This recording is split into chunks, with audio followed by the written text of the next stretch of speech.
Hey traveling, what's up? It's the Culture Detective here, investigating your favorite places. And today I'm going to be doing a very important video. Now, if you have been following my YouTube channel since the early days, since 2018, you would know that since 2018 I have made, or I think maybe early 2019? No, I'm pretty sure it's 2018 when I started this. And that is a Me Around the World series, where I would spend a lot of videos where I sit here talking about the places I've been to. So yes, I actually don't have to be here right now. Actually, I could just go back to my bedroom right now, but for the sake of tradition, I'm going to be sitting here and talking about Hong Kong today. Now, not only that, but this is my 24th Me Around the World video.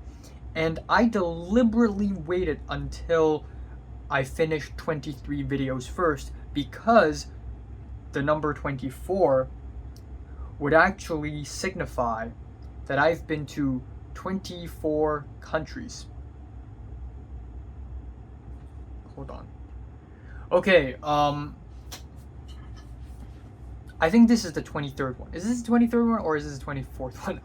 I'm a little mixed up. Hold on. Okay, so this is the 23rd Me Around the World video. Even though there are tons of videos in the Me Around the World playlist that is actually not a Me Around the World video, but this is number 23.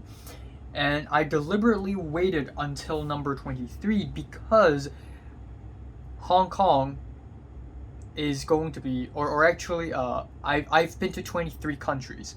So this is going to be the last one that I'm doing a video on. So when I visit a new country, like for instance the UK, I've never been to the UK, I'm gonna make number 24, and that's gonna be the UK, and that's basically the 24th country I've been to. Now, some of you may disagree with me that I've been to 23 countries, because 2 of the 23 countries are also disputed regions, but I'm gonna consider them countries because I'm just that based. So the first country I've been to, that I'm born in, that I've lived in for the first 19 years of my life, and that I'm staying in right now, is Hong Kong. And I know Hong Kong technically isn't a country, but I treat it as a country. It has its own passport, it has its own football team, it has its own currency, its own government, even though it's a puppet government. But still, Hong Kong is my home, and I can't just be like, oh, let's go to friggin' Beijing for vacation. I can't do that, because it's basically another country. So the second country, China. Third country, Taiwan. Fourth country, Japan. Fifth country, Philippines. 6, Thailand. 7, Malaysia. 8, Singapore.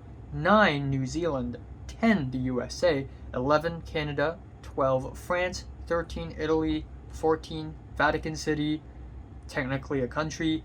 15, the Netherlands. 16, Germany. 17, Denmark. 18, Sweden.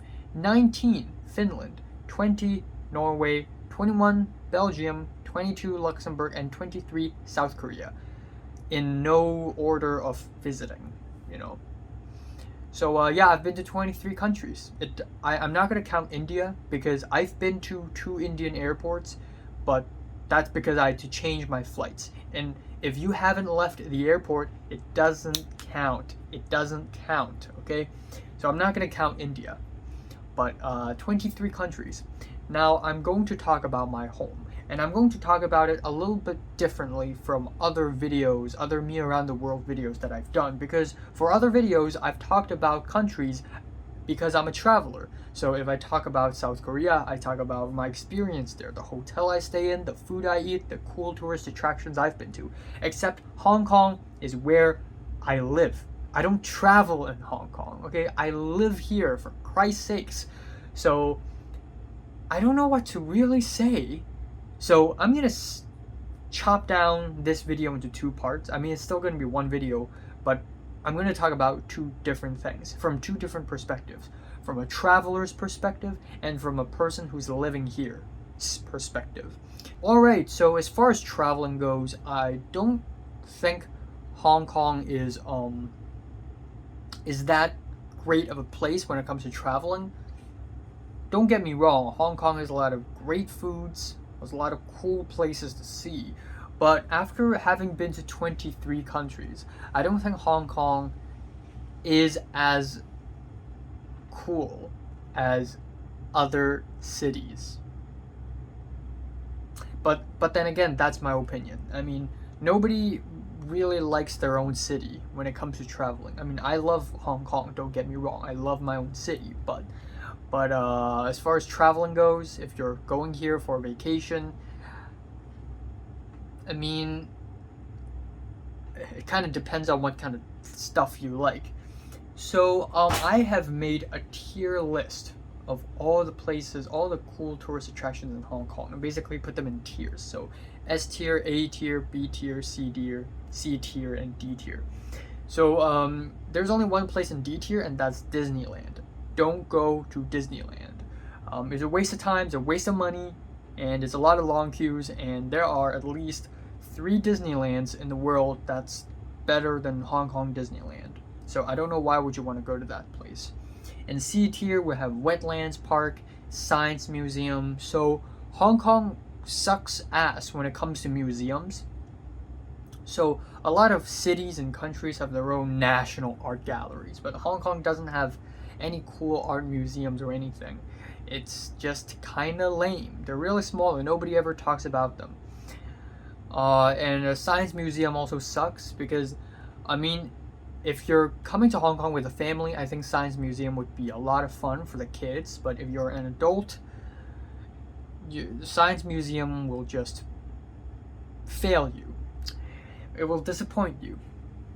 Okay, so and then we have the fact that a good chunk of tourist destinations in Hong Kong are cultural destinations, which means that you're going to be looking into a lot of temples, pagodas, gardens, Chinese gardens, and a lot of historical places, monuments and stuff.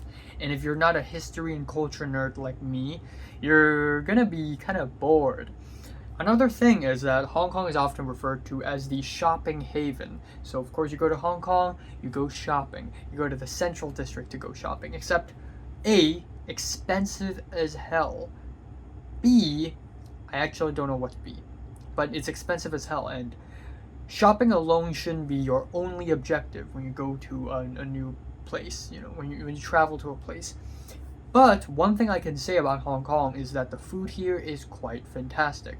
Hong Kong is a very international place. I mean, it's been under Chinese rule for centuries, and then it's been in British rule for a little bit. It's been under Japanese rule, and it has absorbed a lot of international influences. So there are all kinds of foods here. I mean, of course, there's Chinese food, there's more local, sort of British influenced Hong Kong food, but you can actually literally find anything here.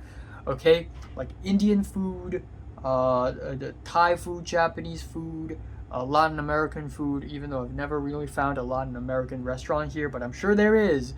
There's a Middle Eastern restaurant in Central. There's a Russian restaurant also in Central. More like a Slavic restaurant, because the restaurant openers are actually Ukrainian. Cool restaurant, check them out. But the foods here are really nice. And when it comes to street food, Hong Kong is also quite amazing. There's a myriad of street foods, from the cheap to the more expensive. And some people may have may think that Hong Kong is a very unhygienic and sweaty place, and that is kind of a stereotype I often see. When you watch Transformers and James Bond and Mission Impossible and action films in general, you see a lot of Hong Kong. Why?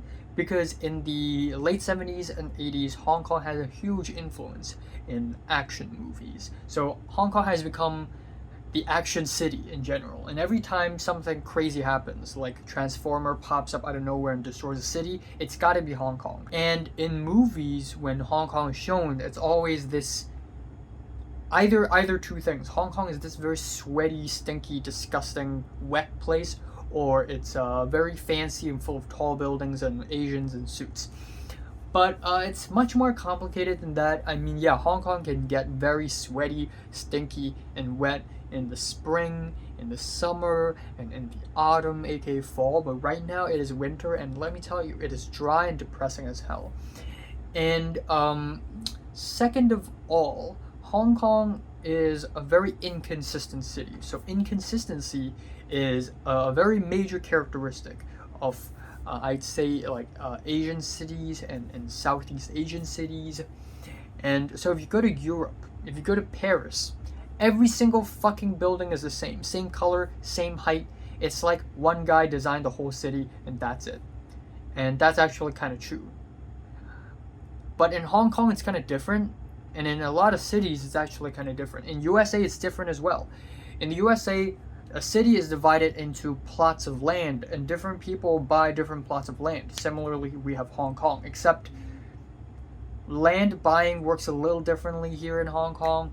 So we have rich people building a lot of rich malls and awesome buildings and skyscrapers, but then there will be disputes, and then someone who's not as wealthy would want to build something like a mini store or some restaurant nearby, and because of the system, you know, they can stay there. So what happens is that you could be looking at the fanciest, most awesome, luxurious building ever, and you turn 90 degrees and you're going to be facing a half broken, like decades old restaurant. And so Hong Kong is very inconsistent in comparison with other cities, because a lot of rich mixed with the poor, if you get what I mean. It's a little bit more drastic in Southeast Asian countries. Like I've been to Kuala Lumpur and Singapore. Okay, let's put Singapore aside. I've been to Kuala Lumpur. I've been to Philippines a couple times, and both of these places are also kind of like that. You know, one moment you're looking at a building, and then the other moment it's like a very old market. So there is that. Another thing about Hong Kong is that Hong Kong is actually really big. So Hong Kong is according to Wikipedia, maybe it's wrong, I don't know. According to Wikipedia, Hong Kong is 1,106 kilometers square, and that is quite big actually. When I grew up here in Hong Kong, a lot of people, especially my parents, would say that Hong Kong is actually a very small place, but actually they're wrong. Hong Kong is actually way larger. So Hong Kong isn't just one city. Hong Kong isn't just one city, just like Los Angeles. Los Angeles is technically, I mean, yeah, it is a city, but also it isn't. It's multiple cities packed together. You know, it has downtown, which is super large, Santa Monica, everywhere, Hollywood. And Hong Kong is kind of like the same. Of course, you have the Central District, which is the busiest, most densely packed, busiest spot in Hong Kong, and it kind of just gradually get less and less metropolitan as we move farther from the Central District. But there are a lot of these central districts in Hong Kong, where we have districts that are just as densely populated and as busy as the actual central of Hong Kong. In a sense, these other central districts are not actually central districts because there can only be one, but these districts are also very metropolitan and very busy. Not as metropolitan and as busy as the central, but still very busy and urban. And you know, these places include Sa Tin, Yuen Long,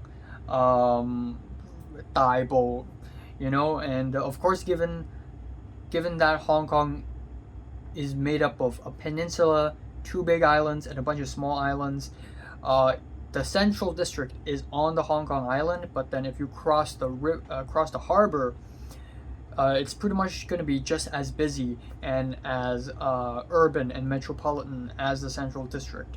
And also in the other island, the Lantau Island, there's the airport, so it gets kind of busy there as well. So yeah, Hong Kong isn't just one city. It has a lot of satellite cities, towns, and a lot of countryside as well.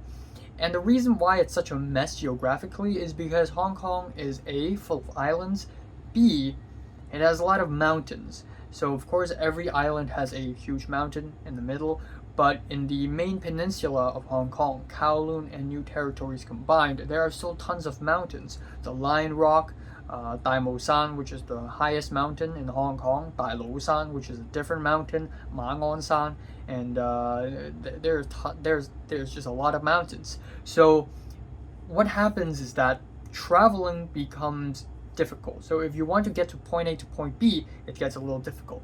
So if you're traveling in Hong Kong for a short-term period, you can take MTR and you can buy temporary tickets. But if you're staying here long-term, you should consider yourself buying Octopus Card, which is basically a card where you can tap and you can pay for a bus ride or a MTR ride before the turnstile. So the Octopus Card, it's really useful. You can take the minibus, the bus, the MTR, which is basically the underground train. You can take trams, and you can go to 7-Elevens and other convenience stores and buy stuff. Octopus Card is it saves all, essentially. Hong Kong speaks Cantonese, if you don't know this, and I'm gonna make a separate video on this, but Chinese is not a language, and Cantonese is Chinese. Mandarin is also Chinese, so Chinese is not a language, it is a group of languages. I'm gonna make a separate video about this, but yeah, it's always a good idea to learn some Cantonese before going to Hong Kong, but especially in central districts of Hong Kong, you're gonna see a lot of English in road signs, and most people, especially young people, will know how to speak English, including me, who clearly knows how to speak English as I'm speaking right now. Alright, so I don't know what else to say. I mean, there are lots of foods in Hong Kong that if you're coming to travel, I totally recommend you to try, but there's just so many foods, I can't really pick 10 or 20. There's just too much. My personal favorite food in Hong Kong is bo lo bao, which is a bun, a pineapple bun. But it's a lie because there's no pineapple in it. It looks like a pineapple, even though it doesn't. But it's called pineapple bun because it looks like a pineapple. But it's essentially just a bun, and it's different from regular bread. The bread has many types, and buns are different from breads because the texture is a little oilier, a little wetter, and the taste is a little sweeter and a little more damp. But pineapple bun is basically a bun, but with flaky sugar on top. So that is very, very nice, and it is staple food in Hong Kong. Dim sum is a must-try. I think certain dim sums are overrated, certain are very underrated. I really love Money Belly Gam Qian Tou, which is beef tripe, beef reticulum. I think that's really good. My personal favorite dim sum is Qiu Zhao Fan Guo, which actually isn't even a Hong Kong food, but I just really love it. And it's basically a dumpling, but inside it's spring onion, peanuts, minced pork. If you taste it, it just crunches and it's really refreshing. I really love that. I also really love Hong Kong style milk tea and Hong Kong style French toast. And I really, really like Nai Wong Bao custard bun, which is a bun that's sweet, and you open it and it has custard, egg custard in it, which is really nice. And I really like Wang Ji Gam Lo, Yang Ji Gam Lo. Oh, speaking of which, hold on.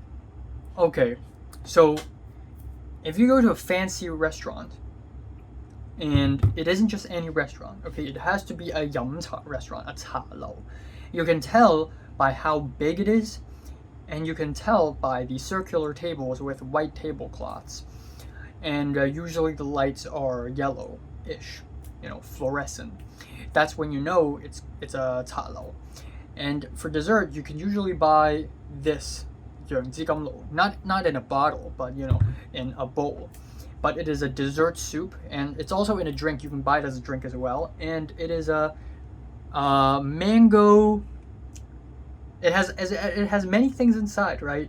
So it has mango, pomelo, little beads, and it's just really freaking good. So if you ever go to Hong Kong, oh my god, why is it so tight? There we go. If you ever go to Hong Kong, try this. Try this. This is amazing. This drink is going to amaze you.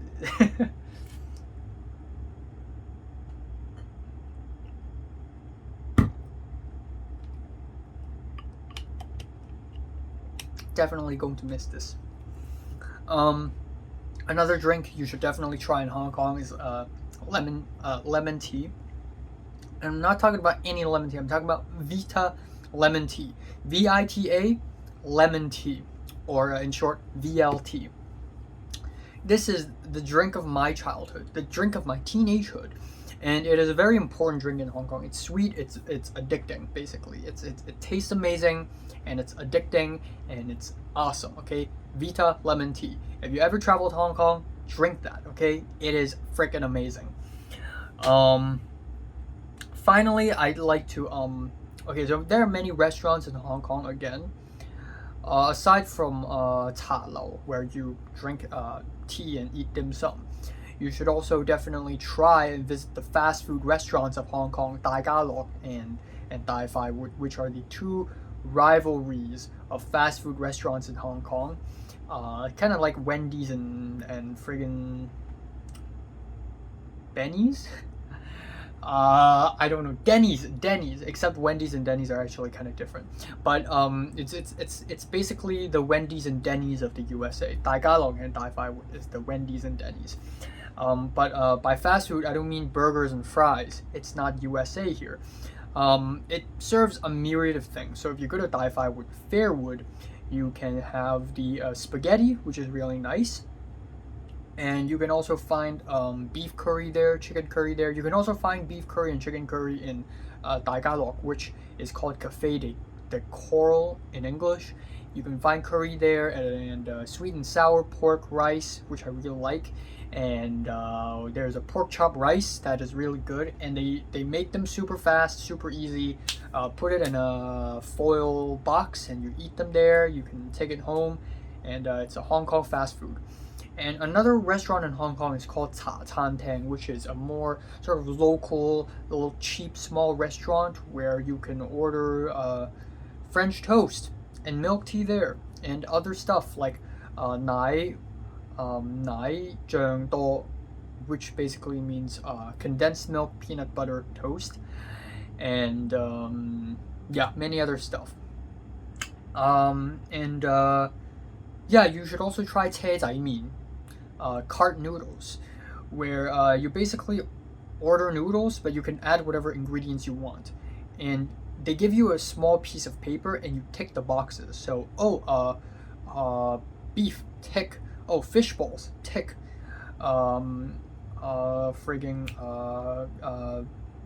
Fish skin, tick. You know, fish skin, fried fish skin, which is very crunchy. You can add them to your noodles. It's very nice. You tick 3 things, or you can tick 4, or you can tick 5, whatever. And then you pay, and that's it. That's your noodles. And you can pick what type of noodles you want. You can pick the flat one, wide one, Ho Fan, which is the wide one. Basically the Hong Kong version of tagliatelle. If you know anything about Italian pastas, or if you like the thin noodles, mai fan, for sure. If you like thick noodles, like yao min, or if you want it to be even thicker, like udon, go ahead. But you can basically try different types of noodles, and yeah, that's pretty much it. Yeah, I mean, I don't have anything else to talk about. I guess I could also recommend 2 things to do that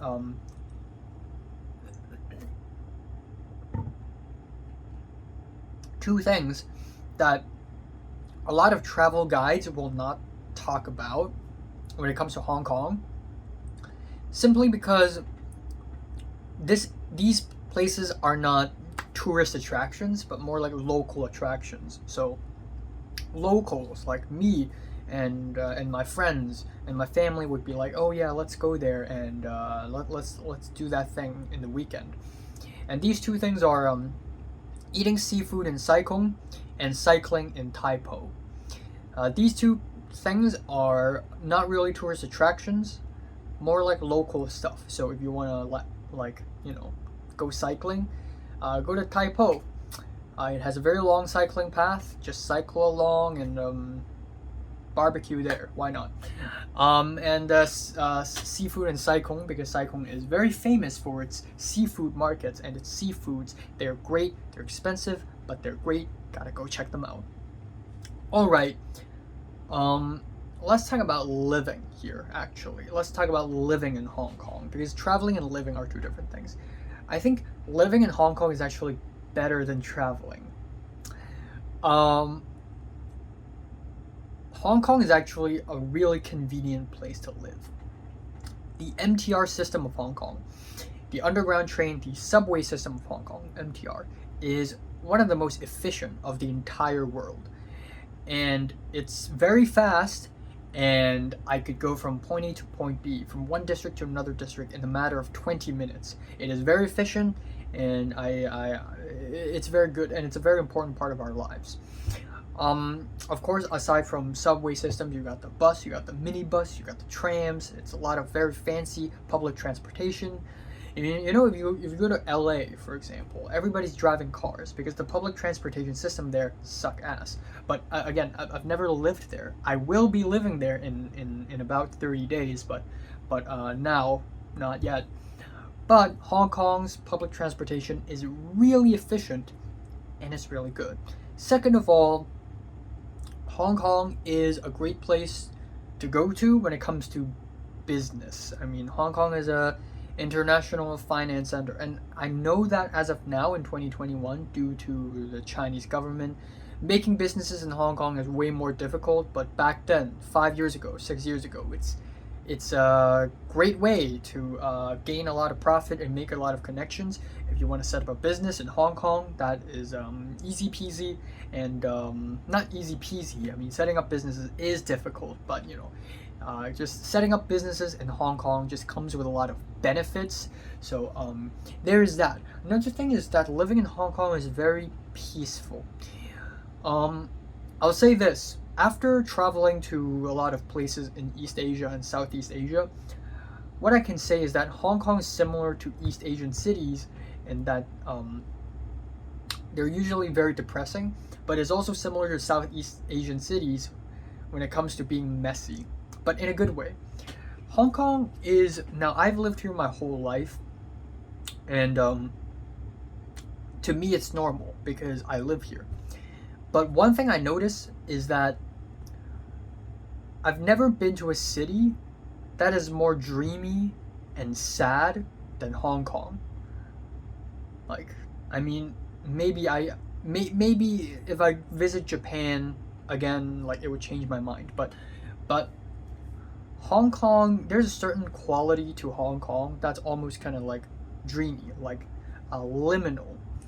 You know, there are certain back alleyways, there are certain places in the suburbs of Hong Kong that you wouldn't think is real, but it's real. And it has this dreamy quality to it, which is really nice. And that is something that I only notice after I leave Hong Kong, because this is the norm to me. And Hong Kong is also really messy. Given how messy the geography of Hong Kong is, the islands and the mountains, the urban planning is also a little bit messy. Sometimes it's horizontal lines and vertical lines, you know. Sometimes it's more wiggly. So it's a little bit messy, but I kind of like that. And Hong Kong also has a great emphasis on cultural heritage. And every single day, people are working hard to preserve a lot of places in Hong Kong, you know. Old temples, old historical buildings, they are to be preserved. Whereas if you go to cities like, you know, in Europe, or you know, Europe is a bad example. USA, you know, you wouldn't see a lot of cultural buildings because USA doesn't have that long of history, especially in the West Coast. But in Hong Kong, you know, again, you would see skyscrapers and buildings, and then you turn around and there's a temple complex, there's a monastery. Hong Kong is a nice place to live in. I think temperature wise, it is actually pretty nice. It gets really hot in the summer, about 35, 36 degrees even. In the winter, it gets cold, but reasonably so, not excruciating. Hong Kong also doesn't have any earthquake. I've never experienced any earthquake or tsunami in Hong Kong, so that's great. No tornadoes in Hong Kong, obviously, duh. And hurricanes are a thing in Hong Kong, so that's something to look out for, I guess. Hong Kong's weather is fine. Obviously, its weather is not as great as some other countries' weather.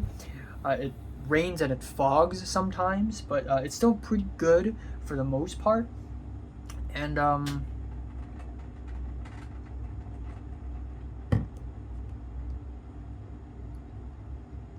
one thing to look out for is population density. Again, I'm used to this because this is my home. This is normal to me. But Hong Kong is apparently very densely populated. It has 7.5 million people, and it just has a lot of people. So there is that. That's why Hong Kong has a lot of skyscrapers, because if you can't expand on ground, then expand up there in buildings. That's why Hong Kong has a lot of buildings, because there's too many friggin' people. So yeah, I guess that may be a problem. If you hate people with too much people, with too many people, then I guess Hong Kong wouldn't be a place for you to live in. But for me, it's fine because I'm used to it.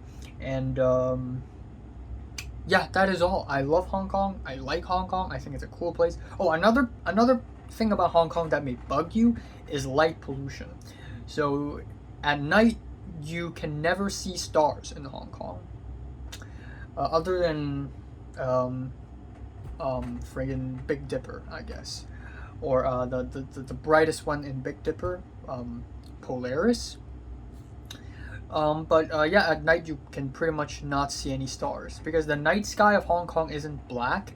It is actually kind of gray because there's just a lot of light, and that's called light pollution. So there's that. And yeah, that's all I can say about Hong Kong.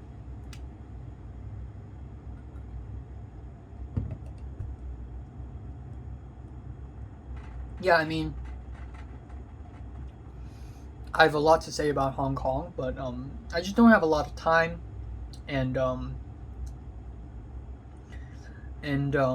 yeah, and the culture is really, really different, of course, obviously.